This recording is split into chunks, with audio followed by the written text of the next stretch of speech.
এই দেশে প্রত্যেকটা অঙ্গনে দুর্নীতি, বাটপাড়ি, ধান্দাবাজিতে বাংলাদেশের এই পুরো রাষ্ট্র ব্যবস্থা আজকে ধসে পড়েছে। হিজবুত তহিদের প্রস্তাবনা, এই সিস্টেম চলবে না, আল্লাহর দেওয়া সিস্টেমকে আবার প্রতিষ্ঠা করতে হবে। যদি আপনারা করতে পারেন, যেটা আমরা করার জন্য আমাদের 30 বছর ধরে আমাদের সবকিছু আল্লাহর রাস্তায় কোরবান করেছি, যা কিছু আছে সবকিছু নিয়ে আমরা মাঠে ময়দানে কাজ করছি।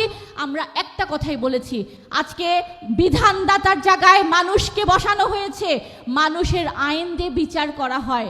আল্লাহ কোরআনে বলেছেন, তোমরা কিছু মানবা আমার কথা, কিছু মানবা মানুষের কথা। তুমি আমার সাথে শরিক করছো, শিরিক করছো।